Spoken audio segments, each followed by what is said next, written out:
In this session and the next one, I'd like to identify a few more terms which I think help us to describe poetry in English and to understand how it achieves things that other kinds of discourse, such as history or philosophy, say, usually do not achieve.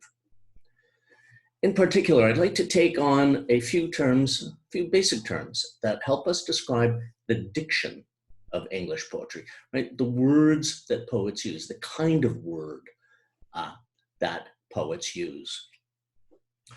Wordsworth placed a note, which he called an advertisement, at the beginning of the first edition of Lyrical Ballads, which was published in 1798.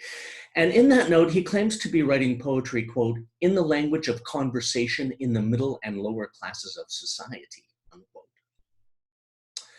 And in the preface to the Lyrical Ballads, which Wordsworth also published in collected editions of his poetry that included I Wandered Lonely as a Cloud. In that preface, he claims that he is writing poetry in language that is different from the kind of language that had been employed in poetry up to his time. He claims to write, quote, in the very language of men, unquote. And as he proceeds in the preface, it's clear, I think, that he means the language that men and women from the lower and middle classes use in everyday life, common language, words that are common in everyday discourse, at least amongst the lower and the middle classes. And he also identifies rustic life, people who work in the country.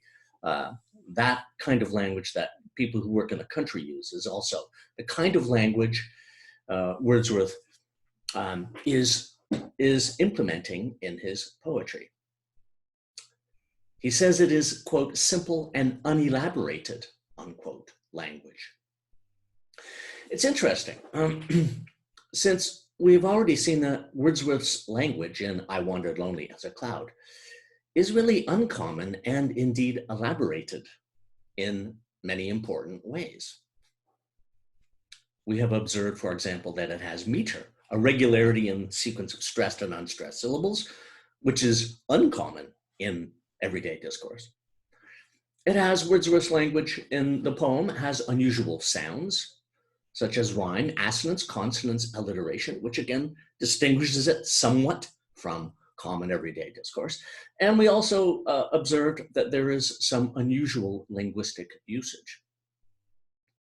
Nevertheless, I think that there are some aspects of the diction of I Wandered Lonely as a Cloud that would justify Wordsworth's claim that his language is simple, common, unelaborated, the language that many people really use in everyday life.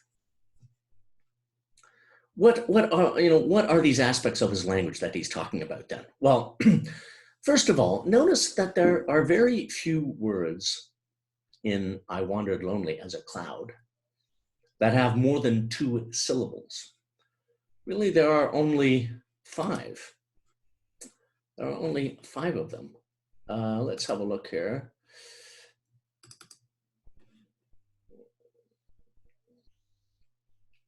We have daffodils, fluttering, company, solitude, continuous, and if we count, a compound term, never ending. All of the other words in the poem have just 1 or 2 syllables. They're either monosyllabic or bisyllabic. And among that group, by far the majority are monosyllabic. Most of the words in the poem have just 1 syllable. Notice that some entire lines consist solely of monosyllabic words. So we have that floats on high or veils in hills, at least if we allied that the vowels and over to make 1 single syllable. When all at once I saw a crowd, what wealth the show to me had brought, for oft went on my couch I lie. So the diction of the poem is indeed simple and common, unelaborated, in that almost all of the words are relatively short. They consist of just 1 or 2 syllables. Wordsworth's diction, by which I mean the words he uses, his lexicon, his vocabulary, is simple and common in another sense. To see this, we need to know a few basic things about the history of the English language. Linguists identify three main stages or states of the English language, as you may know.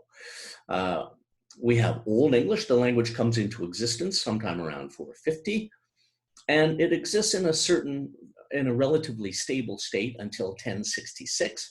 It then undergoes considerable changes around that time, with the result that linguists want to postulate a different state or stage of the language to which they refer as Middle English.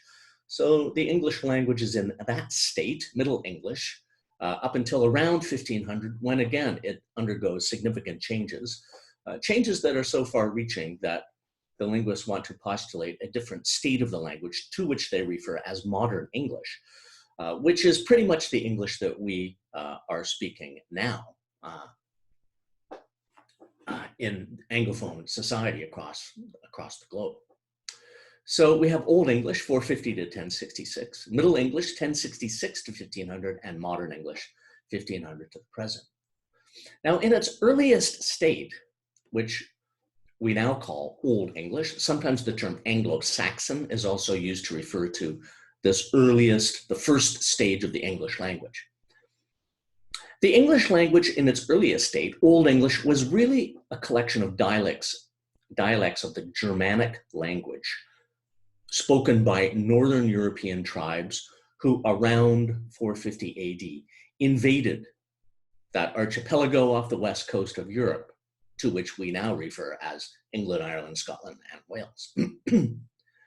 Since the inception of the language, roughly 1500 years ago, it has undergone great changes, including massive additions to the vocabulary. So some terms deriving from Latin enter the language in the earliest stages of its history, as do some Scandinavian terms. The Vikings, the Scandinavians invade what we now think of as England, Scotland, Ireland, starting from around 793 up to around 1100. And as a result of those invasions, some Scandinavian terms enter the language. Many terms deriving from French and Latin enter the language as a result of the Norman invasion of 1066. And then many words deriving from Latin, many more words deriving from Latin enter the language during the Renaissance. So modern English, the English most Anglophones now speak, is really a composite of words that derive from what we now think of as several different languages. But in its early stages, it is essentially a Germanic language. Now, one fruitful way, why am I doing this? Well, knowledge of the history of the language can be relevant to and really useful in relation to studying English literature. And in this case, I think it allows us to draw a distinction between two basic types of word in our language. Are those words ones which were present in the earliest Germanic vocabulary of Old English? Are they native terms? Native is a term that linguists use to refer to terms that existed in the English language from the earliest stages. So are words native words, or are they ones that have been imported into the language from other languages, such as Scandinavian, French, Latin, or Greek? Are they non-native terms? Now, if we look at the words of Wordsworth's poem, we see that the vast majority of them are native English words, words or versions of them that were part of Old English, that were part of the vocabulary from the English language from its earliest stages onwards. So the vast majority of monosyllabic words are from Old English.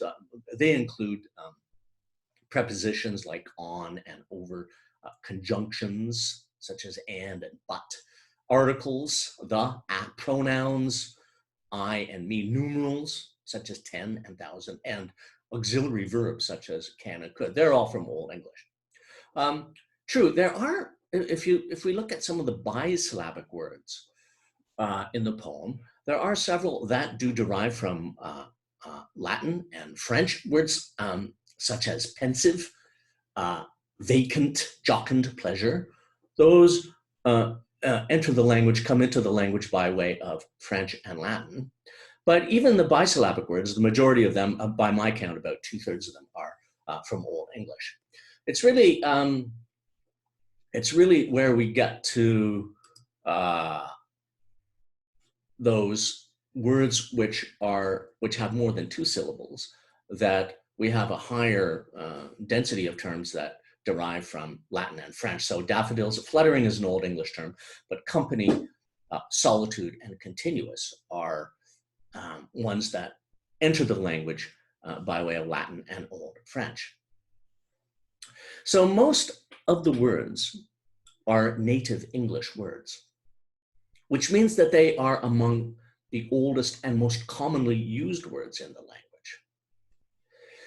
Now, I think the effect of this kind of diction in poetry becomes clear if we compare it to a diction that includes more polysyllabic words and more words that derive from other languages, such as Latin and Greek.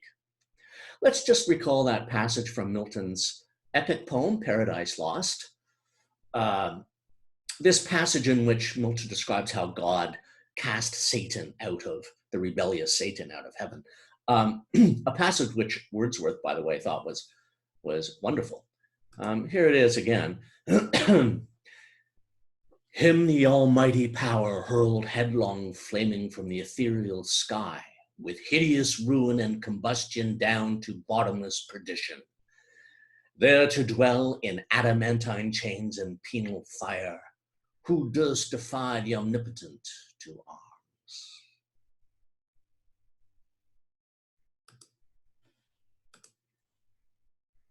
Now here we have a very different kind of achievement from that of the Wordsworth poem.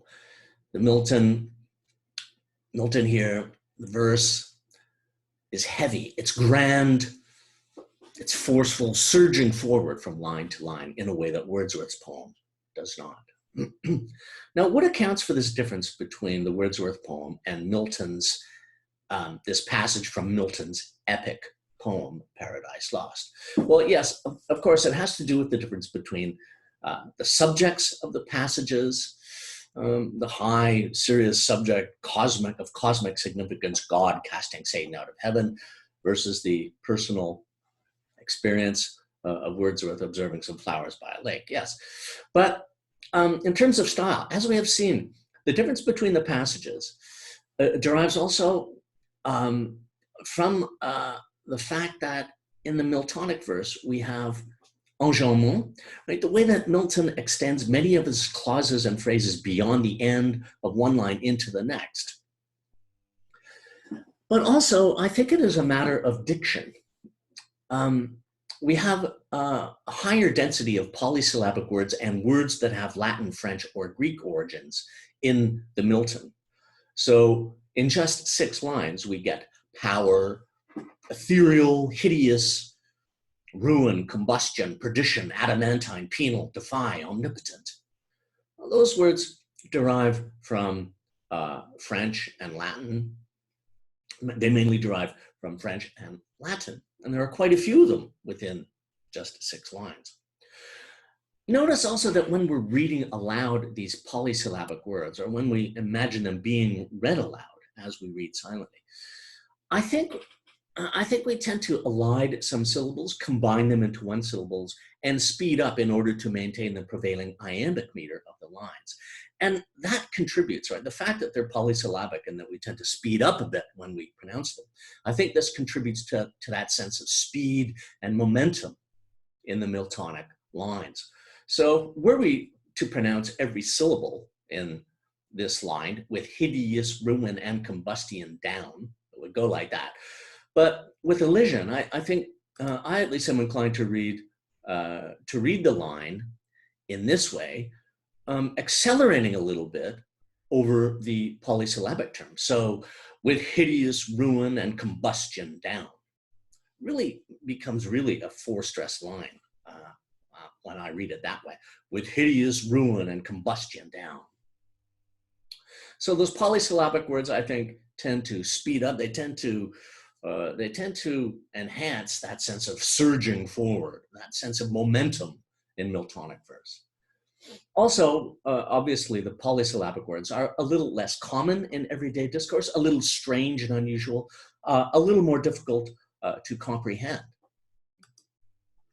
So the polysyllabic words and non-native terms, words of Latin and Greek origin, along with many other things such as enjambment, enter into the grandeur and force and sublimity and difficulty of Miltonic epic. It's in part because in I Wandered Lonely as a Cloud, Wordsworth has much less enjambment. He has fewer polysyllabic words, fewer Latinate words, that he does not achieve what Paradise Lost achieves. Instead, right, he achieves something else because the words are simpler, more common, because they're older, native terms, and also because they're placed in end-stop lines. For the most part, this poem achieves other things. It's relatively simple. There's a simplicity of utterance. It proceeds a little more slowly, more delicately, one short phrase or clause at a time, one line at a time, one quatrain at a time, one little couplet at a time, one stanza at a time. Unlike Milton, Wordsworth is not assuming a prophetic, authoritative stance in tone. Rather, right, he's modest, personal, sincere, frank, and unaffected. His diction, right, this simple native diction, makes it seem as though, as he says he is for the most part content, happy, at ease, perhaps lying on his couch, as he says he often is. And so when I read the poem, I am not swept away or overpowered or overwhelmed by the language. I can take it in at my leisure. Line by line, I can understand it more easily. I don't have to strain as much to comprehend the lines. I can relax a little more and share in Wordsworth's peace and bliss. Also, in the preface, Wordsworth claims that simple, unelaborated expressions are effective in conveying, quote, feelings and notions, unquote. He makes an interesting claim that really, if you're in the business, or if you're in the business of representing feeling and emotion, expressing feeling and emotion, then you want to go with simple, unelaborated expressions. He feels that they are more fit for expressing and showing emotion.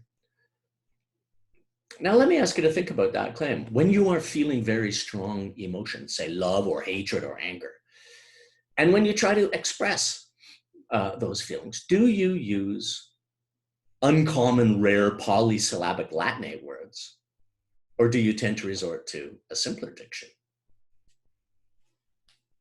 And think about some of the best known and oft cited emotional, passionate utterances in Western Anglophone society, at least some parts of that society. Let's go to a couple passages that have a pretty high profile, I would say, in Anglophone literate society. Romeo and Juliet, for example. In the balcony scene, Romeo observes Juliet and says, "But soft, what light through yonder window breaks? It is the east, and Juliet is the sun. Arise, fair sun, and kill the envious moon, who is already sick and pale with grief, that thou her maid art far more fair than she." You know, you go to Romeo and Juliet, you see Romeo talking this way, and you just sit there going, "No, he's faking it." You might, but I think a lot of people find that Romeo's talk here, it comes across to them as being authentic, an expression of real feeling. I certainly do anyway. Consider this one. Marlowe, come live with me and be my love, and we will all the pleasures prove that valleys, groves, hills and fields, woods or steepy mountain yields. Right? Again, the diction is mainly monosyllabic, as it is in Robbie Burns' this oft-quoted poem, "Oh, my love is like a red, red rose that's newly sprung in June. Oh, my love is like the melody." That one's a trisyllabic term, but it is the exception in this poem. "Oh, my love is like the melody that's sweetly played in tune. So fair art thou, my bonny lass, so deep in love am I. And I will love thee still, my dear, till all the seas gang dry." And just one last example from the 19th century, great love poem, a sonnet from Elizabeth Barrett Browning, which begins like this: "How do I love thee? Let me count the ways. I love thee to the depth and breadth and height my soul can reach, when feeling out of sight for the ends of being and ideal grace." I think one reason these poems are popular, why they're anthologized so much, right? One of the reasons they're popular, oft-quoted, anthologized, one of the reasons they have become canonical is just that they come across as frank, sincere expressions of strong feeling, in this case, love. And one of the reasons they come across this way is just the diction. There are few polysyllabic Latinate terms, and the diction consists mainly of monosyllabic words, native Old English terms. I don't want to say that polysyllabic Latinate diction cannot be used to express and arouse emotion, and a simple common diction can be used to do all kinds of things besides expressing feeling. But I would venture to claim that simple common diction at least can be used to create an impression of sincerity, frankness, and strong emotion. And I think that the common, mainly monosyllabic, bisyllabic, native Old English diction of Wordsworth's poem is one of the things that makes it seem that Wordsworth is serious and sincere in expressing his feelings, his joy, his bliss, his gaiety, and his gratitude. And this, in turn, is why some readers can have these feelings as well. Next time, we'll continue with this consideration of Wordsworth's words, his diction, the kind of diction he uses in "I Wandered Lonely as a Cloud."